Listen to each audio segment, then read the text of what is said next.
Hello everyone and welcome back to the latest in the award-winning Onbase podcast series. I'm your host Paul Gibson, and with everyone fighting for improved metrics in 2025, I'm excited that today I'm talking with Matthew Creswick. He's CMO at Huble Digital, and those who don't know, they were recently named Global HubSpot Partner of the Year, which is a massive accolade, and we'll probably touch on that a little bit during the session. The subject we're covering today is winning the 95-5 game, balancing brand building and in-market demand. And I think there's some really good stuff in there. So, Matthew, we've been partnering with Huble for a while now. I'm really excited to get you on today. So thanks very much for joining us on the show. Thank you kindly, Paul, and thank you for your kind intro on our recent award. But no, really good to be here and excited to chat. Excellent. So we have a really good topic today, but before we get into that, let's start with something simple. Matthew, can you walk us through your journey and how you got to where you are today? Yeah, absolutely. I mean, I joined kind of a version of Huble which wasn't called Huble, but a much earlier iteration. God, what must be 11, 12 years ago now. As a junior employee in my short trousers and, working in kind of the marketing exec team, working in clients day to day. I think if I kind of fast forward that 10 or 11 years, I've had various roles within Huble as we've kind of formed to the company, working client side in kind of marketing consulting. Spent a little bit of time in Singapore, which was amazing, heading up our office there. Worked in a couple of kind of product-based roles, and find myself now as Chief Marketing Officer of the Huble brand, which means that I don't work with clients day to day. I'm purely based on growing Huble and our internal team. Awesome. And that longevity shouldn't be undermined, right? I'm coming up 10 years at Onbase next month, and I think, wow, that's a lifetime, really. There's so many chopping and changing. So probably similar to myself at Onbase, you've obviously seen things at Huble that you love and have stuck with it. So congratulations on that. So if we dig into the topic, what brought you, I suppose, to start exploring the 95-5 marketing approach, and what excites you most about it, would you say? Yeah, I mean, look, Paul, it's for me, it's one of those things that when I first kind of read about it, I guess, first of all, it's nothing new, right? There's nothing groundbreaking here as such. And I think kind of a lot of much larger enterprise companies have probably been thinking this way for decades. But I think for me, kind of, coming from an area where we're obviously a HubSpot partner, so, the old school inbound marketing approach of using content to generate leads, take those leads, pass them to sales once they hit a certain kind of lead score or threshold, I think has really, been drowned out over the last kind of 5, 6, 7 years or so. And I think for me, kind of understanding the 95-5 approach was a realization and a kind of haha moment of all of these thoughts and challenges and things that I've had in my head as to kind of how you take that and kind of what does the next stage or the next kind of framework of marketing look like for me. I think, if I always consider, if I think as myself as a buyer, when was the last time I completed actually, do you know what? It's funny because I was just about to say, when was the last time I completed an ebook on a website or something like this? But I actually downloaded one the other day because we're currently creating a piece of market research at Huble, and I wanted some really strong examples of companies that had used really good design, really good structure, really good framework for, a market research report. And I downloaded one from Salesforce. Right. And honestly, 10 minutes ago, I think was the third phone call I've had from Salesforce within the last probably 7 or 8 days. And that's exactly how people don't buy these days, right? They don't just download content and then, pick up a phone and then buy from people. So I think for me, it was a really nice way of matching together how people buy these days against how marketing teams should ultimately kind of approach their strategy and the way that they think. Yeah, absolutely. And we wonder why people are fearful of filling in a form, right? Absolutely. So that approach makes complete sense. And can you share maybe some of the key moments or insights that have led you to shift your marketing strategy to where it is today? Yeah, I mean, I think, like I say, I reached a moment where we were really pushing content at scale. We were really trying to generate leads early on in their buyer journey, right? So, they might not be ready to speak to sales, but you've got this large, lofty lead generation target to hit, whether it's 100 people a month, whether it's 1,000 people a month, you've kind of got this number you need to hit. Now, I think the realization that, you're bringing in hundreds and hundreds of people through the funnel, of which a tiny, tiny percent are even maybe reaching sales teams conversations, let alone actually turning into customers.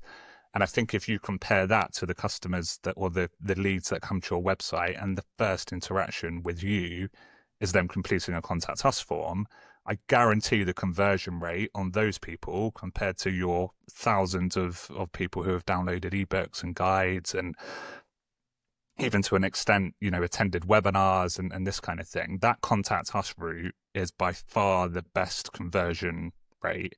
And I think, it aligns with how people buy, right? They don't want, they don't want to be known who they are. They don't want to be cool. They don't want to be emailed by salespeople. When they are ready, they will reach out to us and reach out to a salesperson to speak to them. And I think for us, kind of working with clients and seeing this for ourselves, it was the realization that you kind of have to be okay with the fact that you're doing marketing, but the lead might not come in until 12 months later. But your goal of today is to make sure that your team are remembered and your brand is remembered, so that in 12 months' time, when that company who are looking for a new HR software because they've got a new HR director, they'll go, I remember those guys because they created that really amazing piece of content or video, or, they built their brand in a way that, that's always stuck in my head. So like I say, I think for us, that was kind of the realization of, we need to be okay with the fact that we're doing this activity, which might not generate a lead and a customer this month or next month, but it's the longer term play, which not all CFOs understand. No, absolutely. Or sales leaders. I mean, we have lots of conversations with sales leaders, and they say that the pipelines, they need more leads. They don't need more leads. They need more conversions, to your point. And I think it's sometimes quite difficult to get the sales leaders to understand that you may not get as many leads in as quickly as you normally do, but when they do come in, they're quality, they're the right ones at the right time, and sales are going to close them more often. So I think, you've hit onto a really important point there. So we're talking about the 95/5 marketing approach. How do you define it? And equally, why do you think this is so important for long-term brand growth? Yeah, I mean, I think the very simple definition, Paul, is you've got 100% of your total addressable market. At any one time, give or take, 95% of those people are not going to be in market to buy your product today. And I suppose I'm talking very much in the B2B mindset, really. But if you think about, a general, let's take a marketing team as an example. They have a website, they have a marketing automation platform, they, have email platforms, they might use things like social, they'll have analytics, et cetera, et cetera, et cetera. If, for the best will in the world, if I'm targeting a company of $100 million based in the US of a certain size, if they've got a marketing team who are happy with their tech, it's working well, there's no major problems, just because they meet this criteria, there's nothing, I can't do anything to push them into a place where they are in market to buy a piece of software from me, right? And so that kind of 95% of people, you need to be okay with the fact that they will not buy from you right now. And the worst thing you can do is try and force that, because it creates annoyance and it creates conflict.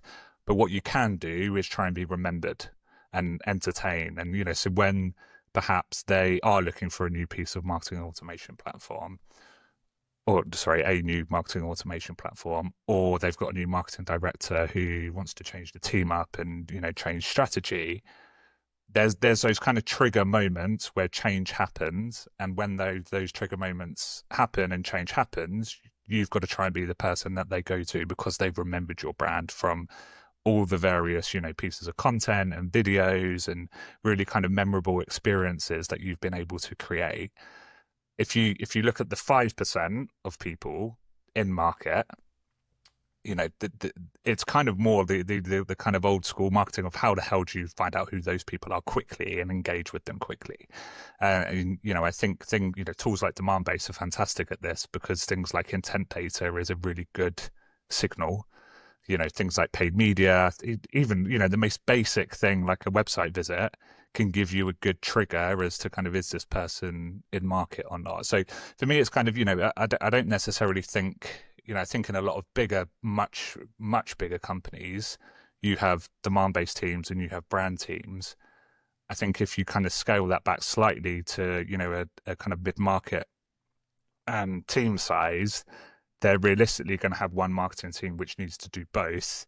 How do you split your resource? How do you split your time? How do you split your focus to ensure that you're, meeting the needs of both? Because I think if you only focus on the 5%, as soon as you turn that ad budget off, or as soon as you lose those intent signals, etc., your leads are gone, right? If you focus on the 95 and you turn your ad budget off, because you built that brand, those leads should come in month on month for years to come.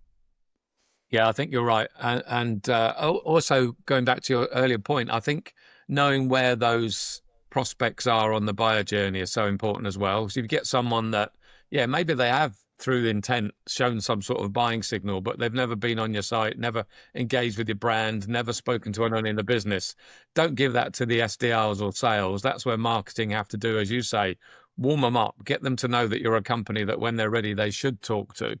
As opposed to someone who's been all over your website, tried to fill out a form, maybe they didn't for whatever reason. Yeah, that's the time to put it in front of sales. So I think, that is a really important thing that's often overlooked. So we talked about the 95, we talked about the 5. Let's concentrate on the 95 for now. What do you think the biggest challenges there are in targeting that 95% of your TAM who maybe aren't in market yet? And how would you best address them?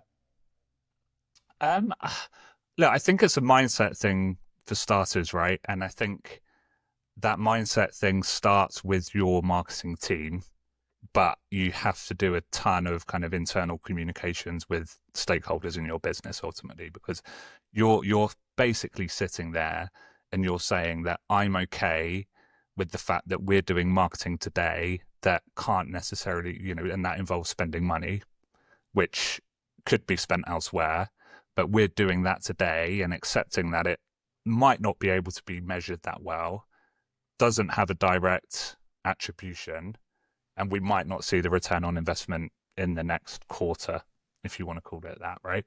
And I think, those are difficult and perhaps tricky conversations to have with, to your point, sales leaders, finance leaders, revenue operations, these kinds of people. But I'd say that's the biggest challenge, is getting everyone on the same page for that. But I think if you can do that, it really kind of, I think that's where the magic kind of happens, because you've then got both things happening on both sides, right? You've got the 95, and that's the long term, the thing you can rely on. Your leads are going to continue coming regardless of whether your ad budget is running or not. So I think, like I say, that challenge is really in the alignment of your revenue function, if you want to kind of call it that, on making sure that everyone's on the same page. Yeah, makes a lot of sense. So if we flip it on its head then, and when it comes to that in-market 5% that we're all desperate to get, are there some key tactics that have proven most effective when you're identifying and converting them into opportunities? Yeah, I'm going to sell Demandbase for you now, Paul. But excellent. I think when again, if you bring that back to the buyer journey, to how people are buying these days, people don't want to fill out forms anymore.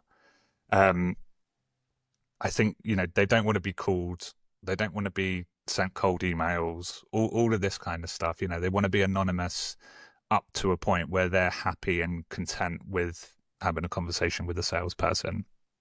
So, I think if you accept that and you take that at face value, what data can you see that gives you an indication that somebody is in market or not, therefore?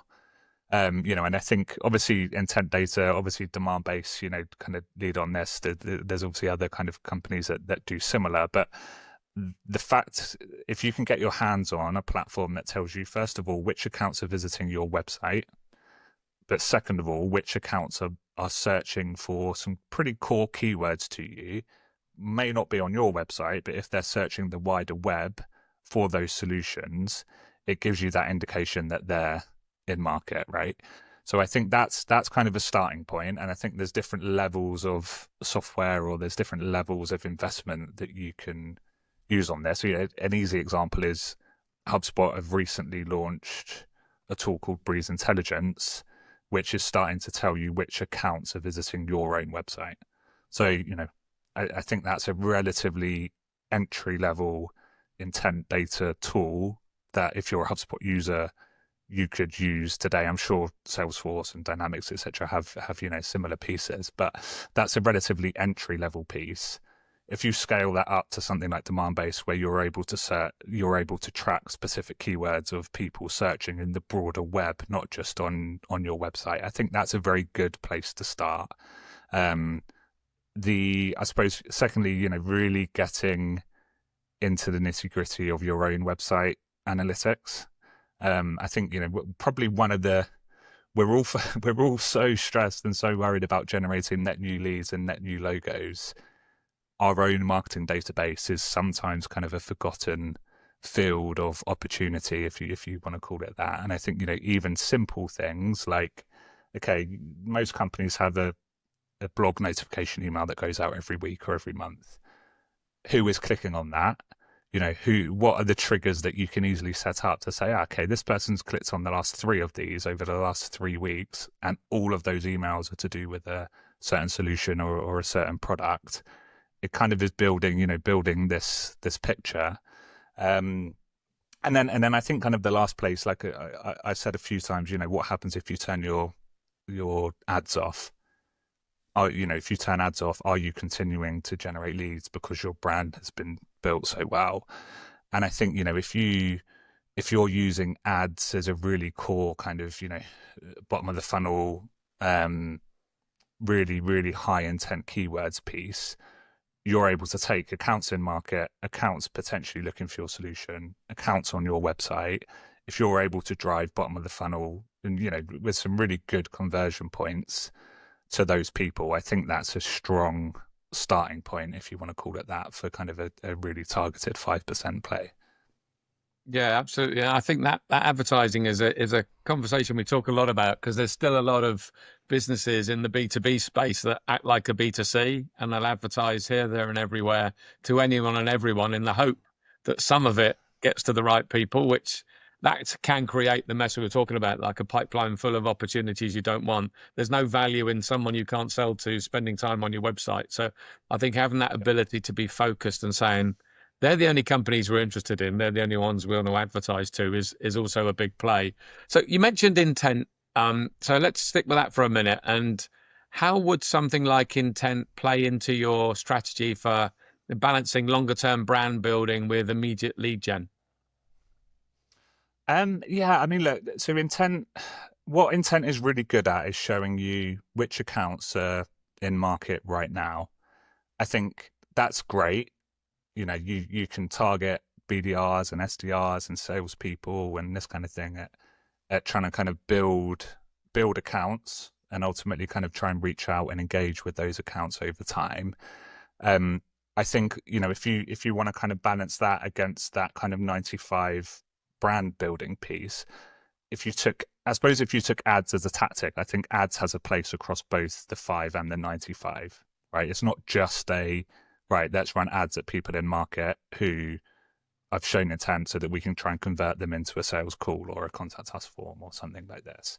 I think the way that you can think about using ads on the 95 is ultimately you want to be remembered, you want to be entertaining, you want to be memorable, you want to build your brand so that when somebody is in market, they come straight to you.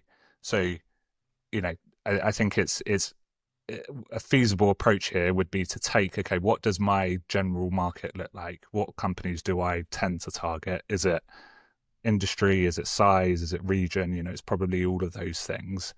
And how can I, over the next 12 months, ensure that the marketing director of one of those companies sees 36 pieces of content and consumes half of every one of them, right? I would much rather somebody consumed 50 seconds of a video 30 times this year than sees a call to action that says book a meeting with our sales team and they're not in market at all, if you see what I mean. So, I think if you start thinking about, okay, how much consumption of content, consumption video, consumption of brand can I get this person to have, so that over time, it almost becomes familiar. I think that's a really strong way of thinking about how you can play ads at that kind of 95 play, rather than everything having to be kind of, bottom of the funnel call to action kind of on that 5%.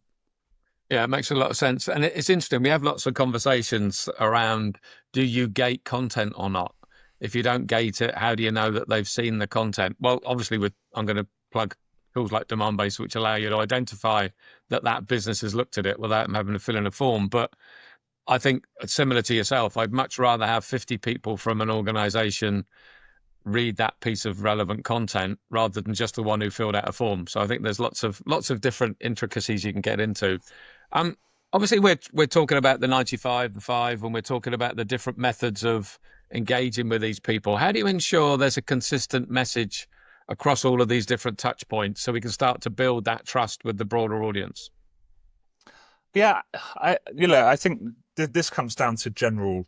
Again, this is nothing new, right? I think ultimately you've got different audiences. You've got different personas. This really comes down to what messaging are you pushing to different markets, different personas, different people within your audience. I think when you think about, again, if you compare the old school inbound marketing route of lead into MQL, into SQL, into opportunity, into customer, no one kind of completes that journey anymore, right? Somebody go from a lead to an MQL, they go back again, they'll come forward, they'll go back for 2 months, they'll become an opportunity, and then things will get put on pause and this kind of thing. So I think it's important that your brand is consistent across all of those pieces, right? And I think for us, like, a really strong piece early on in our marketing activity was looking at things like our brand archetype. So, are we a Red Bull type company? Are we something like Disney? Which I suppose if you compare those two straight away, very different thoughts come into your mind in terms of colors, in terms of messaging, in terms of how they approach things. We can, I suppose, to give you an example here, we consider ourselves somewhere in between a sage and an explorer, right? Sage meaning something like a National Geographic or a BBC or something, which is kind of hand-holding. You should have confidence in it. They know what they're talking about. They're a respectable resource of information. The explorer being much more of that kind of Red Bull, North Face, I think, is a good example of that kind of, adventurous, pushing the boundaries, exploring new areas. And I think, probably gone slightly on a tangent here for you, Paul, but in terms of that consistency of message, for us, everything that we put out has to be sage. It has to be confidence, hand holding. People are ultimately, we're in a change management world here. For Huble, we help people deploy new software. So that's a pretty fearful thing for a lot of people when they're spending lots of money on this kind of thing. But also, how can we give them confidence that we take them into new boundaries and new areas with confidence? So yeah, I think that kind of brand archetype piece is a nice piece to start. Maybe if you're a smaller company who hasn't thought about this before, I'd expect kind of most mid-sized companies to have kind of considered this. But, I think really think about how you can stick to your guns with those kinds of messages. Yeah, and I think it's really important. And we work with lots of different sizes of organizations, and startups often normally have this, we've got to tell everyone we exist. Well, you don't. You just need to tell the people that you can sell to that you exist. And I think that brand awareness, building up that trust of people who've never heard of you before, that you are someone that you can help them, as you say, but also take them on a journey in the future, I think is really important. And Do you have specific metrics or indicators that would help you evaluate if it's successful having a dual focused approach like this? Yeah, I mean, look, I think going through the journey that we've been on, one of the really strong things we did, which is I'm not claiming to have this idea. It was something I think Chris Walker from Refine Labs pushed a long time ago. Was the idea that you can put a open-ended question on your contact us forms on your meetings being booked that ask people how they heard about you, right? And I think doing that and not having a form that says how did you hear about us with a drop down that says Google ads event like referral, this kind of thing.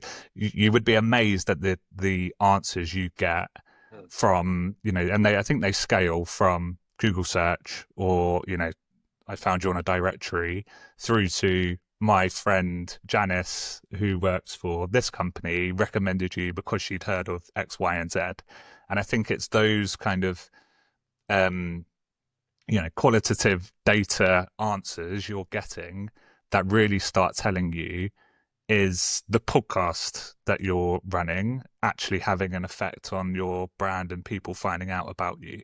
Or the fact that you sponsored that technology conference last year and your CEO spoke in front of 4,000 people, what effect did that have? But I think you're almost looking for those things that are, like I said earlier, not that measurable. You struggle to put an attribution against it, but over time they're probably building up to this thing where people are kind of getting in touch with you. So I think that's it's not a metric, but I think that's probably a good indicator for kind of are the things that you're doing to engage with that 95% of people working. And I think we're very close to AI and sales answering a lot of these kinds of questions for us, right? So I think realistically the question I'm asking on that form is probably being answered in the first sales call that's taken place, because I think most salespeople will ask a question on a first call of how did you hear about us, or how did you get in touch with us?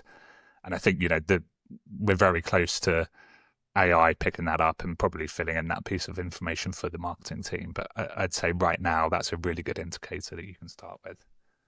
Yeah, absolutely. We'll touch on AI in a minute, if I may. But I think there's probably lots of companies and maybe listeners on this podcast as well who remain probably hesitant to adopt this 95/5 approach. So, what would you say is a really good, I suppose, use case that you'd make to say this is really valuable and you should consider it?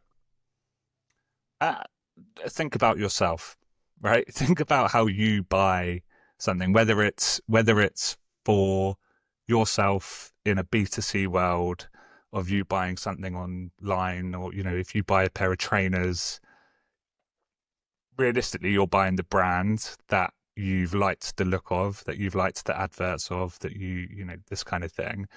You're not buying the pair of trainers that have provided the best ad, or a salesperson has got in your inbox and sold them to, or you've walked down the street and somebody has interrupted you in order to sell to you. So I think it's very basic, but think about how you buy.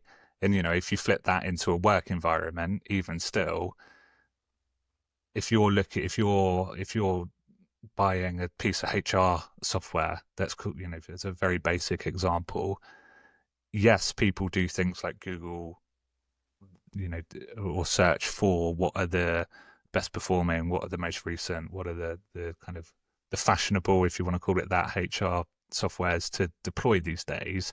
But they're always following that up with, okay, are they asking people around them what HR software they use? Are they looking in forums? Are they asking people for referrals in different groups or Facebook groups or, LinkedIn posts and this kind of thing? So I think, there's lots and lots of case studies on the 95/5 approach of companies who have, improved their marketing activity. But I think the most closest to home example you can use is think about the last thing that you purchased, whether it's for yourself or for the company that you work for. Yeah, awesome. Really good answer, that one. And I like that approach for sure. Obviously, B2B's evolving constantly and the market's changing and there's new technologies and things coming around all the time. How do you envisage the future of the brand strategy evolving, especially when you think about models like the 95/5?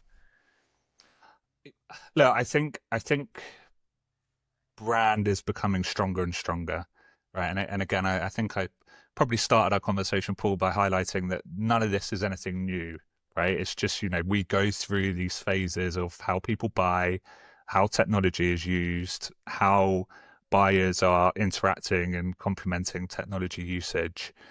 And I think brand has always been, if you can't quite see it, but above my head is like the 7 principles of Nike from the Shoe Dog book. Right. And I think, brand is going to continue to be a very, very, very strong play. And it's not just for these huge enterprises that have multi-million dollar ad budgets and can run Super Bowl ads and this kind of thing, right? And that's not me sitting here saying I think all you should do is focus on brand, because that's silly. And there's small companies who will try and do that and not do very well from it at all because they're up against huge companies. But I think having an idea of the mix of both, I think, is really good. Understanding the element that brand plays in long-term lead generation, I think, is a really good kind of way to think about your brand strategy. And again, I'm thinking very much in the B2B world, but I'd say that's kind of, the longer term play. I think as brand becomes stronger and stronger and stronger, I think the signals and the triggers become stronger in terms of an outbound approach. I almost cringe of the idea now that of true cold outbound.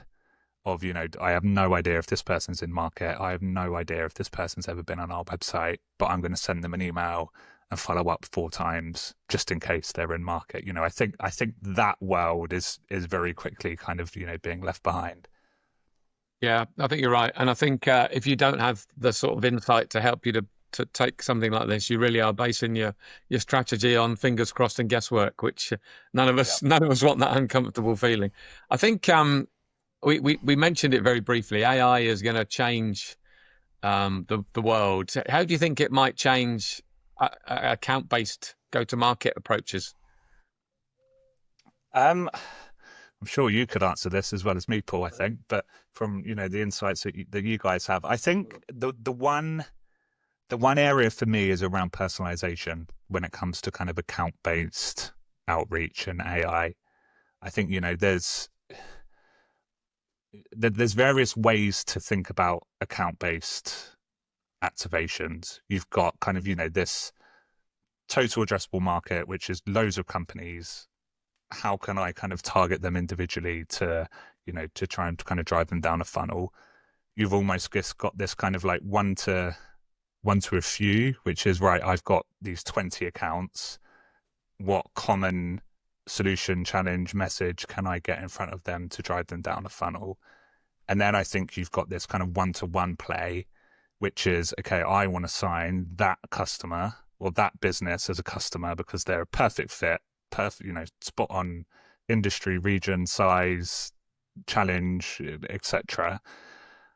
For me, I think we're going to see AI enable companies to do that one-on-one play much stronger, right? So whether it's, we're looking into the future here and we're trying to guess exactly where AI will go, but I think the idea of you creating a brand video and AI will edit 10% of that video to insert a brand name or a brand challenge or insert the name of their marketing director or their sales leader without you having to do too much work, as in like, you create this one video and then AI is adjusting it and kind of, editing it. Or maybe even a simpler version of that is, you creating a guide or a piece of content which is specifically written for that one-to-one company. I think AI is going to really enable companies to do that at scale. What's your view here?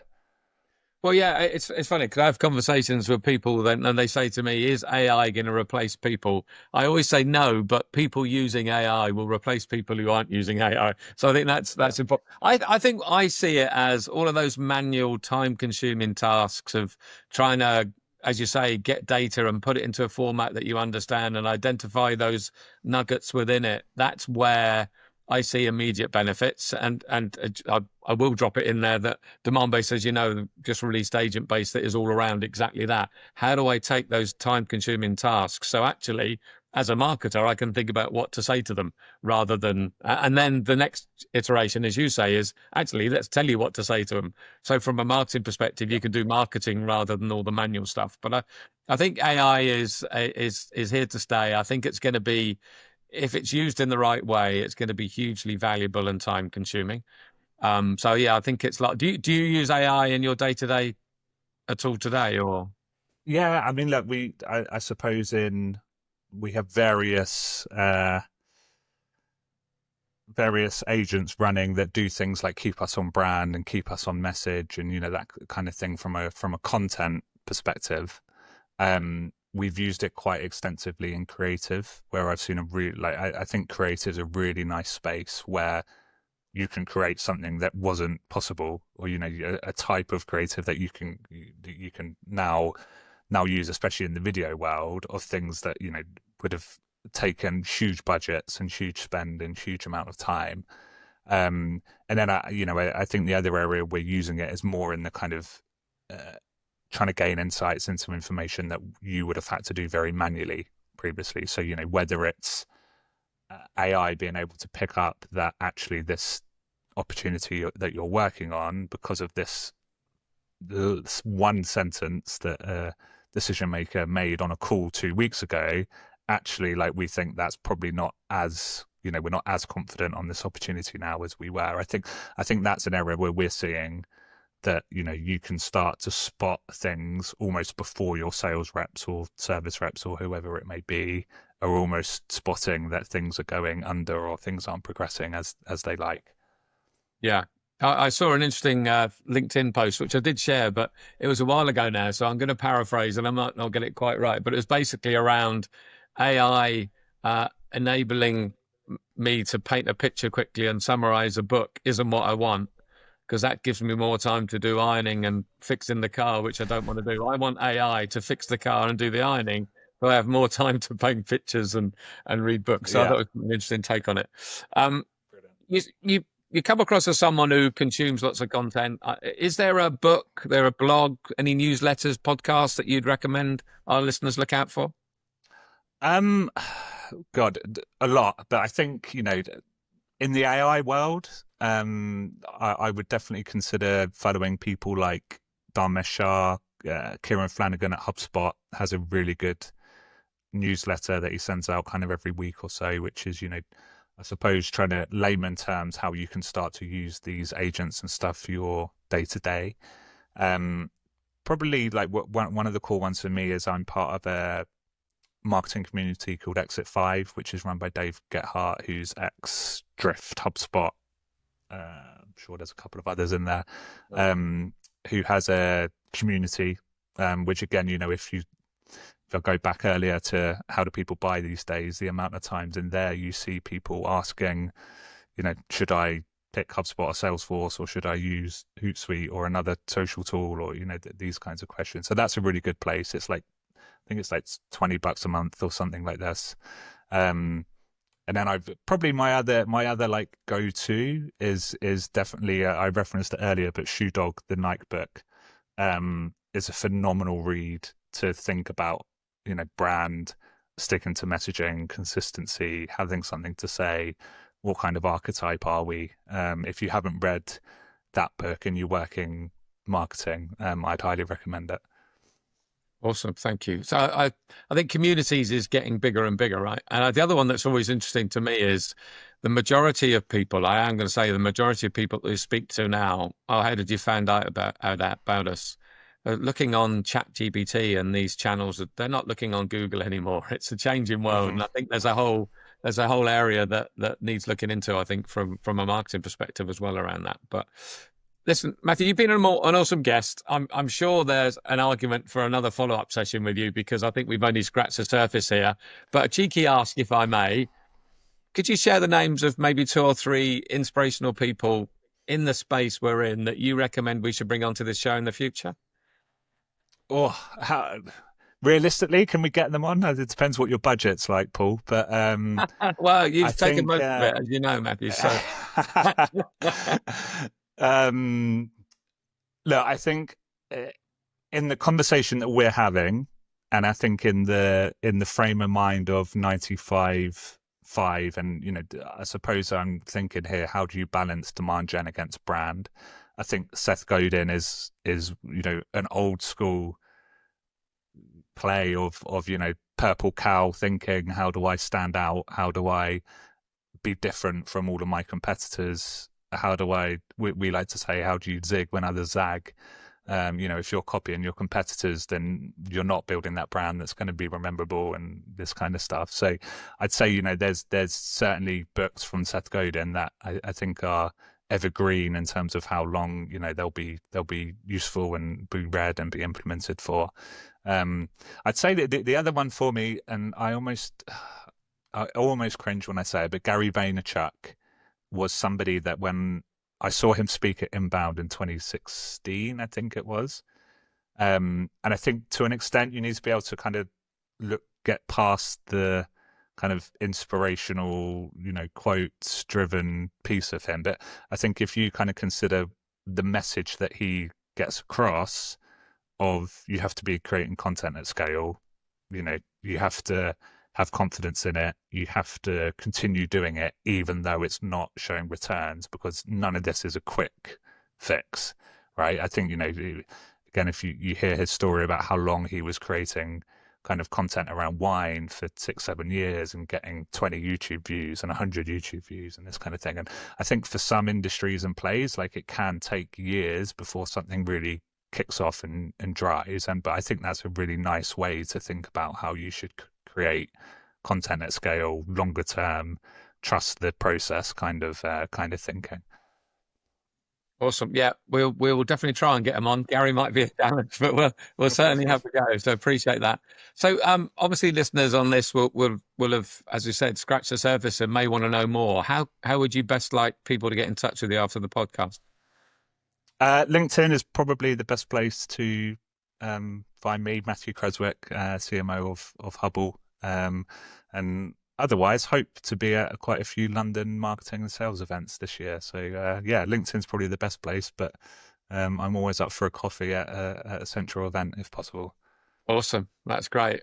Listen, Matthew, thank you so much. That was a great session. I really enjoyed it, and hopefully the listeners too. If you have enjoyed it, don't forget there are over 500 other episodes in the series, so plenty to look into, so check it out. And in the meantime, thank you very much for listening. Until the next time, cheerio.